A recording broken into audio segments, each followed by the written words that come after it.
XLPU college Guruvayanakere ಪ್ರಾಯೋಜಕತ್ವದ ಅಖಾಡ big 50 session ಮತ್ತೆ ಮುಂದುವರಿಸ್ತಾ ಇದ್ದೀನಿ. ನಾನು ಚಂಬಿಪುರಾಣಿ ಸರ್ಗೆ ಒಂದಷ್ಟು ಕ್ವಶನ್ಸ್ ಇದೆ ನಂದು. ಸರ್, ಜಾಬ್ ಆಪರ್ಚುನಿಟೀಸ್ ಶ್ರಂಕ್ ಅನ್ನೋ ಒಂದು ವಿಚಾರಕ್ಕೆ ಸಂಬಂಧಪಟ್ಟಂತೆ, ಅಂದರೆ ಉದ್ಯೋಗಾವಕಾಶಗಳು ಅಲ್ಲಿ ಕುಸಿಯುತ್ತಿದೆ, ಕಡಿಮೆ ಆಗುತ್ತಿದೆ, ಮುಳುಗುತ್ತಿದೆ, ಈ ವಿಚಾರಕ್ಕೆ ಸಂಬಂಧಪಟ್ಟಂತೆ ಹೇಳೋದಾದರೆ ಅಲ್ಲೇನಾಗಿದೆ, ಈ ಹೈ ಸ್ಕಿಲ್ಡ್ ಫಾರಿನ್ ನ್ಯಾಷನಲ್ಸು ಯಾರೆಲ್ಲ ಇದ್ದಾರೋ, ಅತ್ಯಂತ ಪ್ರತಿಭಾವಂತ ವಿದೇಶಿ ವಿದ್ಯಾರ್ಥಿಗಳು ಅಥವಾ ಪ್ರತಿಭಾವಂತರು ಯಾರು ಇದ್ದಾರೋ ಅವ್ರಿಗೆ ಅವ್ರನ್ನ ತುಂಬ ಇಂಟೆನ್ಸ್ ಸ್ಕ್ರೂಟಿನಿ ಮಾಡೋದು, ತೀವ್ರ ಪರಿಶೀಲನೆಗೆ ಒಳಪಡಿಸೋದು, ಇವೆಲ್ಲ ಮಾಡೋ ಒಂದು ಹಿಂಸೆ ಮಾಡ್ತಾ ಇದ್ದಾರಲ್ಲಿ ಅಂತ. ಲಾಂಗ್ ಪ್ರೊಸೆಸಿಂಗ್ ಡಿಲೇಸು, ಅತ್ಯಂತ ವಿಳಂಬ ಮಾಡೋದು, ಅವ್ರನ್ನ ಅಕ್ಸೆಪ್ಟ್ ಮಾಡಿಕೊಳ್ಳುವುದರಲ್ಲಿ, ಕೆಲಸ ಕೊಡೋದರಲ್ಲಿ, ಸೀಟ್ ಕೊಡೋದರಲ್ಲಿ ಇದೊಂದು ಭಾಗ. ಜೊತೆಗೆ ಒಂದು ಅನ್ವೆಲ್ಕಮಿಂಗ್ ಪೊಲಿಟಿಕಲ್ ಡೆವಲಪ್ಮೆಂಟ್ಸು, ಎನ್ವಿರಾನ್ಮೆಂಟು ತುಂಬ ದೊಡ್ಡ ಮಟ್ಟದಲ್ಲಿ ಅಮೆರಿಕದಲ್ಲಿ ಸದ್ಯಕ್ಕಿದೆ. ಇದಲ್ಲದೆ ಸಿಲಿಕಾನ್ ವ್ಯಾಲಿ, ಫಾರ್ಚೂನ್ 500 ಕಂಪನೀಸು ಒಂದು ರೀತಿಯಲ್ಲಿ ಆ್ಯಕ್ಸೆಸನ್ನು ಕಳೆದುಕೊಳ್ಳುವಷ್ಟರ ಮಟ್ಟಿಗೆ, ಪ್ರೀಮಿಯರ್ ಗ್ಲೋಬಲ್ ಟೆಕ್ ಟ್ಯಾಲೆಂಟ್ಗಳನ್ನೇ ಕಳೆದುಕೊಳ್ಳುವಷ್ಟರ ಮಟ್ಟಿಗೆ ಅಲ್ಲಾಗ್ತಿದೆ ಅಂತಂದಾಗ 70ರ ದಶಕ, 80ರ ದಶಕ, 90ರ ದಶಕ ಬೇರೆ ಸರ್, ವೆಲ್ ಸೆಟಲ್ಡ್ ಬೇರೆ. ಇವತ್ತಿಗೆ ಹೋಗ್ತಿರುವವರಿಗೆ ಇದೆಲ್ಲ ಸೋಷಿಯಲ್ ಮೀಡಿಯಲ್ಲಿ ಬಂದುಬಿಟ್ಟಿದೆ. ಸುಮ್ಮನೆ ಎಲ್ಲಾರನ್ನೋ ಸಾಯಿಸ್ಬಿಟ್ರು ಅಂದರೆ ಜೋರಾಗಿ ಹೈಪ್ ಕೊಟ್ಟುಬಿಡ್ತಾರೆ, ಹಾಗಾಗಿದೆ, ಅಲ್ಲೆಲ್ಲ ಓಕೆ ಇದೆ, ನಾವು ಹೇಳ್ಬೋದು ಅಷ್ಟೊಂದು ಈಸಿಯಾಗಿ. ಇಷ್ಟೆಲ್ಲ ಹಿಂಸೆ ಮಾಡ್ತಿರ್ಬೇಕಾದ್ರೆ ಏನೂ ಆಗಿಲ್ಲ ಅಂದರೆ ಜನ ಕ್ಯೂನಲ್ಲಿ ಇದ್ದಾರಲ್ರಿ ಅಂದ ಮಾತ್ರಕ್ಕೆ ಕ್ಯೂನಲ್ಲಿದ್ದಾರೆ, ಜನ ಈಗಲೂ ಇಷ್ಟಪಡ್ತಿದ್ದಾರೆ ಅಂದರೆ ಅಸಹಾಯಕತೆ ಇರ್ಬೋದು, ಬೇರೆ ದಾರಿ ಇಲ್ಲದೆ ಇರ್ಬೋದು, ವಿಧಿ ಇಲ್ಲದೆ ಇರಬಹುದು. ನಾನು ಇಂಡಿಯಾಗೆ ಮತ್ತೆ ಹೋದರೆ ನಾನು ಹೇಗೆ ನೋಡ್ತಾರೆ ಅವರು? ಏನೋ ಅಮೆರಿಕ ಅಂತ ಜೋರಾಗಿ ಹೋದ, ಇಲ್ಲಿಂದ ಅಲ್ಲೇನು ಆಗಲಿಲ್ಲವಂತೆ ಕಣ, ಓಡಿ ಬಂದಿದ್ದಾನೆ, ಮತ್ತೆ ಇಲ್ಲೆಲ್ಲ ಕೆಲಸ ಹುಡುಕ್ತಾ ಇದ್ದಾನಂತೆ, 3 ತಿಂಗಳಿಂದ ಮನೇಲಿದ್ದಾನಂತೆ ಅನ್ನೋದಕ್ಕಿಂತ ಅಲ್ಲೇ ಇದ್ದು ನಾನು ಅಲ್ಲಿ ಪಿಜ್ಜಾ ಡೆಲಿವರಿ ಮಾಡ್ತೀನಿ, ಇನ್ನೊಂದು ಮಾಡ್ತೀನೋ, ನಾನು ಅಲ್ಲೇ ಇರ್ತೀನಿ, ಈ ಸಂದಿಗ್ಧತೆಯಲ್ಲಿ ಇಲ್ವಾ ಸರ್ ನಮ್ಮ ಇಂಡಿಯನ್ಸಲ್ಲಿ? ಒಂದ್ ರೀತಿನಲ್ಲಿ ಸಂದಿಗ್ಧತೆ ಅನ್ನತಕ್ಕ ಸದಾಕಾಲದಲ್ಲಿ ಇದೆ. ಅದು ಒಂದು ನೀವು ಅದನ್ನ ಒಂದ್ ರೀತಿ ನಮ್ಮ ಭಾರತೀಯ ಸಂಜಾತರೆ ಆಗ್ಲಿ ಅಥವಾ ಬೇರೆ ದೇಶದಿಂದ ಹೋಗಿರ್ತಕ್ಕಂಥವ್ರಲ್ಲಿ ಈ ಡೈಲಮಾ ಇದ್ದೇ ಇರುತ್ತೆ. ಸೊ ಆ ಡೈಲಮಾನ ಮೀರಿ ಭಾರತೀಯರು ಅಲ್ಲಿ ಒಳ್ಳೆ ಸ್ಥಾನದಲ್ಲಿದ್ದಾರೆ. ಮತ್ತೆ ನೀವ್ ಹೇಳಿದ್ರಲ್ಲ 70-80 ನಮ್ ಕಾಲದ ಅಲ್ಲಿ ಹೋಲಿಸಿ ಹೋದವರು ಅಥವಾ ಮುಂದಿನ ಕಾಲ, ಈ ಒಂದು ಹೊಸ ಜನರೇಷನ್ ಅವ್ರಿಗೆ ಈ ರೀತಿಯ ಒಂದು ಸ್ಟ್ರಿಕ್ಟ್ ಇದು ನಡೀತಾ ಇದೆ, ಸ್ಕ್ರೂಟಿನಿ ನಡೀತಾ ಇದೆ. ಅದು ಇಟ್ಸ್ ನಾಟ್ ಆಂಟಿ ಇಂಡಿಯನ್. ಅದನ್ನ ನಾನು ಬಹಳ ಖಚಿತವಾಗಿ ಹೇಳ್ತೇನೆ. ಆಂಟಿ ಇಂಡಿಯನ್ ಅಂತಕ್ಕಂಥದ್ದನ್ನ ನಾವು ಸ್ವಲ್ಪ ಒಂದು ರಿಸರ್ವ್ಡ್ ಇದರಲ್ಲಿ ಹೇಳ್ಬೇಕು. ಒಂದು ಪ್ರಪೋರ್ಷನೇಟ್ ಆಗಿ ನೋಡೋದಾದ್ರೆ it's against all illegal or the aliens or immigrants from other countries. ಅದರಿಂದ ಅಮೆರಿಕಾದಲ್ಲಿ ಇವತ್ತು ರಮಾಕಾಂತ್ ಒಂದ್ ತಿಳ್ಕೊಳ್ಳಿ, America is a land of migrants. ಒಂಥರ ಕಲ್ಚರಲ್ ಮೊಸಾಯಿಕ್ ಅಂತಿರಲ್ಲ, ಹಾಗೇನೆ ಅದು ವಿಶ್ವದ ಎಲ್ಲ ಕಡೆಯಿಂದ ಮೈಗ್ರೆಂಟ್ಸ್. ರೇಸಿಸಮ್ ದೃಷ್ಟಿಯಿಂದ ನೋಡಿದ್ರೆ ಯುರೋಪಿಯನ್ಸ್ಗೆ ಹೆಚ್ಚಿನ ಪ್ರಿಫರೆನ್ಸ್ ಇದೆ ಅಂತಕ್ಕಂಥದ್ರಲ್ಲಿ ಎರಡನೇ ಮಾತಿಲ್ಲ.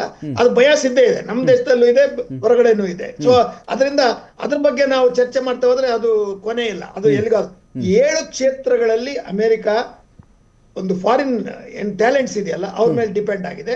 This dependence will continue for another 3 to 5 decades. ಅಮೆರಿಕಾದಲ್ಲಿ ರೀಪ್ಲೇಸ್ಮೆಂಟ್ ಅಷ್ಟು ಸುಲಭ ಇಲ್ಲ. 7 ಕ್ಷೇತ್ರಗಳು ಯಾವುದು?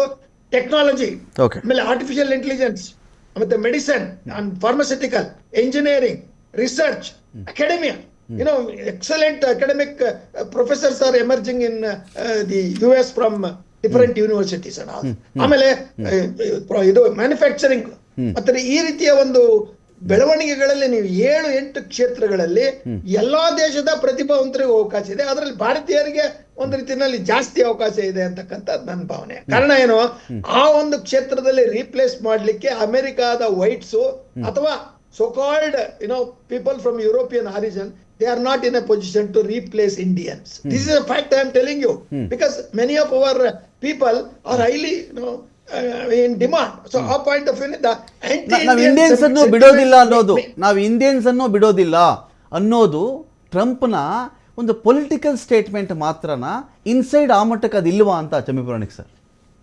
ಇಲ್ಲ, ಟ್ರಂಪ್ ನೀವು ಯುದ್ಧದ ಒಂದು ತಪ್ಪು ಮಾಡಿದ ಅಥವಾ ಅಮೆರಿಕಾದ ಮರ್ಯಾದೆನೇ ಕಳೆದ್ಬಿಟ್ಟ. ಅಮೆರಿಕ ಶಕ್ತಿಶಾಲಿ ರಾಷ್ಟ್ರ ಅನ್ನೋದನ್ನ ಅವನು ಈ ಎಕ್ಸ್ಪೋಸ್ಡ್ ನೇಕೆಡ್ ಬೇರ್. ಸೊ ಆ ದೃಷ್ಟಿಯಿಂದ ಈಸ್ ಅ ಪೊಲಿಟಿಕಲ್ ಹರಾಕಿರಿ ಅವನು, ಯಾವುದು Trump. But is a business man.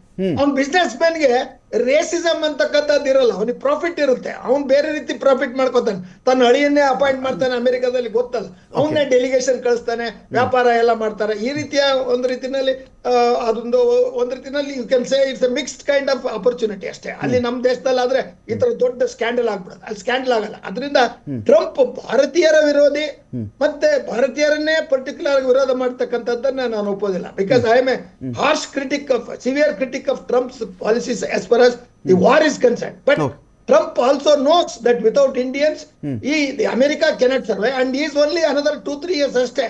ಆಮೇಲೆ ಅಮೆರಿಕದ ಗತಿ ಏನು?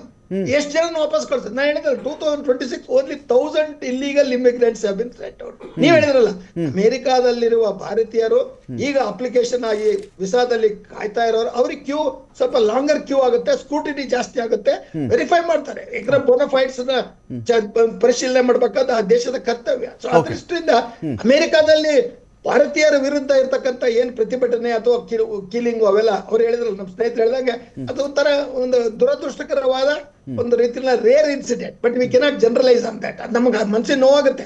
3 ಭಾರತೀಯ ನಾವಿಕರನ್ನ ಸಾವು ಅಥವಾ ಅವರನ್ನ ಹೊಡೆದಾಗ ಅಮೆರಿಕಾದ ವಿರುದ್ಧ ನಾವು ಪ್ರತಿಭಟನೆ ಮಾಡ್ಲಿಲ್ಲ. ಸೊ ಅಷ್ಟು ಇನ್ಸೆನ್ಸಿಟಿವ್ ಆಗಿರ್ತಕ್ಕಂಥ ನಾವು ಕೆಲವು ಸನ್ನಿವೇಶಗಳಲ್ಲಿ ವಾಸ್ತವತೆಯ ದೃಷ್ಟಿಯಿಂದ ನೋಡೋದಾದ್ರೆ ನನ್ನ ಈ ಡಿಬೇಟ್, ಇವತ್ತಿನ ಡಿಬೇಟ್ ನಲ್ಲಿ ಫೋಕಸ್ ಸರ್, ಅಲ್ಲಿ ಭಾರತೀಯರ ಹತ್ಯೆಗಳಿಗೆ ಅಮೆರಿಕದ ಜನ ಯಾರೋ ಈ ಜನಾಂಗೀಯ ನಿಂದನೆ, ಜನಾಂಗೀಯ ದ್ವೇಷ, ಕಪ್ಪು ಬಿಳಿ ಈ ಕಾರಣಕ್ಕೊಂದ್ರು ಅಂತ ಹೇಳಬಹುದಾ? ಸರ್ಕಾರದ ಧೋರಣೆಗಳನ್ನು ಆಧರಿಸಿಕೊಂಡೇ ಸರ್ಕಾರ ಈ ಥರ ಧೋರಣೆಗಳಿಗೆ ಕಂಡು ಕಾಣದಂತೆ ಜಾಣಕುರುಡನಂತೆ ವರ್ತಿಸುವುದು ಕೂಡ ಈ ಥರದ್ದು ಜಾಸ್ತಿ ಆಗಲಿಕ್ಕೆ, ಅಲ್ಲಿ ಹಿಂದೂಗಳನ್ನು ಹುಡುಕಿಕೊಲ್ಲಿ, ಭಾರತೀಯರನ್ನು ಹುಡುಕಿಕೊಲ್ಲಿ, ಇದಕ್ಕೆ ಜಾಸ್ತಿ ಆಗಿದೆಯಾ ಅಂತ ನನ್ನ ಪಾಯಿಂಟ್. ನೀವು ಹೇಳಿದ್ ನಿಜ. ಈಗ as on today in the last 2-3 months he is very ruthless. ಯಾಕಂದ್ರೆ ಅವನು ಎಲ್ಲಾ ಬರೀ ಭಾರತೀಯರಲ್ಲ, ಎಲ್ಲಾ ಜನಾಂಗದವರ ಮೇಲೇನು, ಅಂದ್ರೆ ನಾನ್ ವೈಟ್ಸ್ ಇದಾರಲ್ಲ ಅವ್ರ ಮೇಲೆ ಒಂದ್ ರೀತಿಯಲ್ಲಿ ಅಲ್ಲಿರ್ತಕ್ಕಂಥ ಒಂದು ಪೊಲೀಸೇ ಆಗ್ಲಿ ಅಥವಾ ಸೆಕ್ಯೂರಿಟಿ ಅವರೇ ಆಗ್ಲಿ ಅತಿಕ್ರಮಣ ಮಾಡ್ತಾ ಇದ್ದಾರೆ. ಅದನ್ನ ಒಂದು ಅಮೆರಿಕದ newspapers also they are exposing and condemn. ಮೀಡಿಯಾದಲ್ಲೂ ಚರ್ಚೆ ಬರ್ತಾ ಇದೆ. ಬಟ್ ಏನಪ್ಪಾ ಆಗಿದೆ ಅಂದ್ರೆ ಭಾರತೀಯರು ಇದನ್ನ ಪ್ರತಿಭಟಿಸ್ತಕ್ಕಂಥ ಸ್ಥಾನದಲ್ಲಿದ್ದಾರೆ, ಉನ್ನತ ಸ್ಥಾನದಲ್ಲಿದ್ದಾರೆ. ಸೊ ಅದರಿಂದ ಭಾರತೀಯ ಸೆನೆಟರ್ಸ್ ಇದ್ದಾರೆ, ಹೊಸ ರೆಪ್ರೆಸೆಂಟೇಟಿವ್ ಮೆಂಬರ್ಸ್ ಇದ್ದಾರೆ, ಪಬ್ಲಿಕ್ ಒಪಿನಿಯನ್ ಕ್ರಿಯೇಟ್ ಮಾಡ್ತಾ ಇದ್ದಾರೆ. ಅಂಡ್ ರಿಪಬ್ಲಿಕನ್ ಪಾರ್ಟಿಯಲ್ಲಿ ಹೆಚ್ಚು ಭಾರತೀಯರು, ಕನ್ಸರ್ವೇಟಿವ್ ಪೀಪಲ್ ಅಲ್ಲಿರ್ತಕ್ಕಂಥ ಒಂದು ಟ್ರಂಪ್ ಗೆ ಸಪೋರ್ಟ್ ಇದ್ದಾರೆ. ಫಾರ್ ಎಕ್ಸಾಂಪಲ್, ನನಗೆ ಗೊತ್ತಿರೋ ಅನೇಕ ಸ್ನೇಹಿತರು ಟ್ರಂಪ್ ನ ಹಾರ್ಡ್ ಕೋರ್ ಸಪೋರ್ಟರ್ಸ್. ಸೊ ಈ ದೃಷ್ಟಿಯಿಂದ ನೋಡೋದಾದ್ರೆ ನೀವು ಹೇಳಿದ ಪೊಲಿಟಿಕಲ್ ಸ್ಟಂಟ್ ಇದೆ. It's a political stunt and reparation and a temporary anxiety ಅಂತಕ್ಕಂಥದ್ದು ನನ್ನ